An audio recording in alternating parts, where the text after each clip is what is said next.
Fellow kitties and tigers with pinky paws.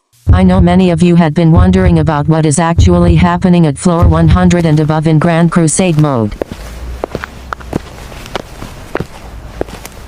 I think there is only a thing to describe, that is the enemy has some ridiculous damage. And when their damage exceed your maximum HP, they can kill you instantly without you even realize what was happening a second ago.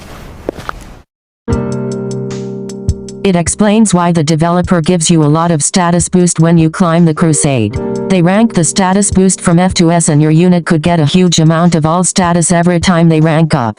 This method can help you firstly endure the nuke from the enemy damage and also having enough damage to kill them. However, you may also need some status boost equipments, as I am using them right now to even boost more status if you actually want to advance to the floor of 100 and above, because they just have ridiculous amount of damage. Or I may say the enemy all status is much higher than your units.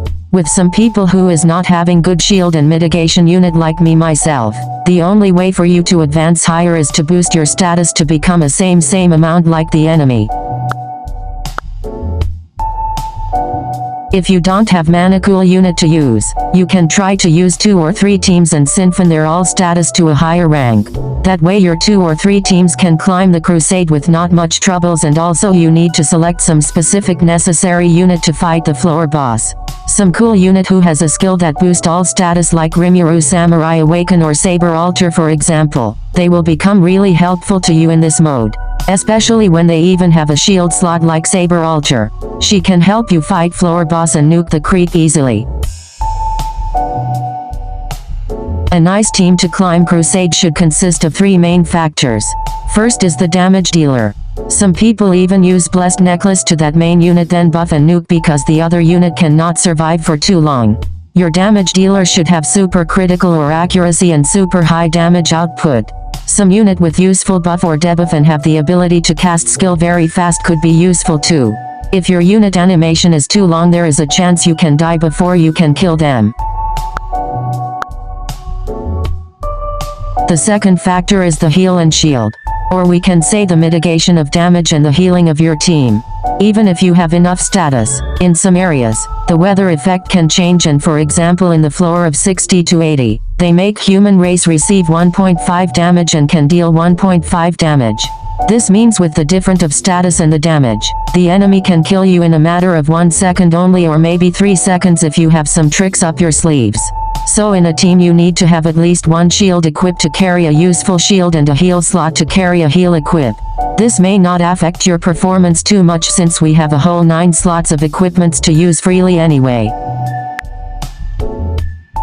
The last factor you should notice is the art generation and art cycling. In your team you should have at least 1 or 2 unit who can recover art gauge to your units. In some cases you cannot finish them instantly, then you should be able to do 2 or 3 round of damage after the first nuke. This factor even help you to fight the floor boss because you will need to form a team with art generator unit to kill them.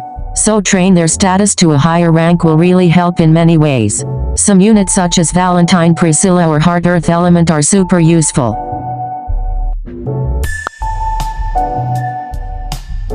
Grand Crusade is a new mode that is firstly released in Japan Grandsummoners and now in Global. We don't have much information, however their equipments are all top notch. When you are able to get level 5 or 6 Mystica, your daily job will become much excited that you can always hope for a nice equipment to use permanently everywhere. The real question is, do you actually want them? I saw some newbie can find their way to over floor 100 in this mode already, and it is very cool to be honest. Get your hand to some of the best free equipments of the game, and it is also unique that you cannot get from any gacha out there is a crime of freebies. You should try to collect information and advance to higher floor as much as possible to boost your progress. Also, this mode is permanent and you can access to it from the town. Swipe right from the mines and you will see it staying right there. Saving your limited resources such as the recovery unit, cooldown time potion and some rare mystica will really help in a long game.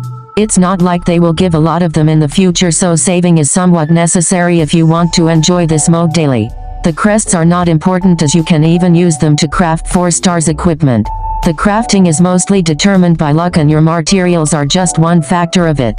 Some people already successfully to craft their triple truth of eternity crest or triple and double art gauge up and attack up. Some crest like heal amount up or break power up would become super useful if you are an endgame player. A Rimuru with 45% or 60% of heal amount up is absolutely possible the moment they release Grand Crusade to Global. The higher you climb, the harder you can get the materials, so you better use them wisely and take your time when you decide to craft something. As for me, the 100% success rate crest Mystica is the rarest of mine opinion. That Mystica will be used a lot and we have very limited amount of them. Good luck to you and your journey. Thanks for watching the video. If you want more videos like this, please let me know in the comment. This is H.Đức cast with the help of 2025 AI voice.